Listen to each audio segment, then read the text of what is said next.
Buongiorno, sono Katia Giannetto, militante di questo partito dal 2008. Presidente, la Sicilia è un museo a cielo aperto, tracimante di risorse culturali. La mia società, fondata da me e dal mio socio Alessandro Mancuso dal 2004, tenta di valorizzare questo patrimonio attraverso pubblicazioni scientifiche, con testi scientifici e fotografie di alta qualità.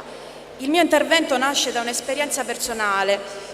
Qualche mese fa una casa editrice francese ci ha richiesto la campagna fotografica per un volume e ha sottolineato le numerosissime difficoltà di interfacciarsi con gli enti siciliani preposti. Mi sono vergognata perché anche dalla Francia hanno constatato i problemi che io vivo quotidianamente: mancanza di personale qualificato, burocrazia farraginosa e inefficiente, lentezza nei pagamenti. Presidente, abbiamo bisogno di lei.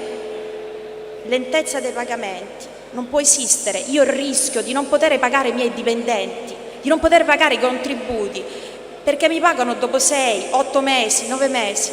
Presidente, ci sentiamo abbandonati.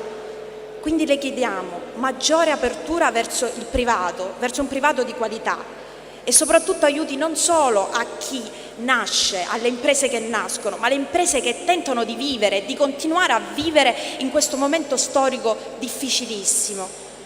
E poi ancora interlocutori pubblici ben preparati, capaci di ascoltare. Chiudo con una nota positiva. Volevo ringraziare Daniela Bruno, militante di questo partito, perché mi ha trasmesso questo amore per la Sicilia, e soprattutto ringrazio lei, Presidente, perché mi ha concesso di poter parlare, di esprimere, ma soprattutto mi ha dato la speranza.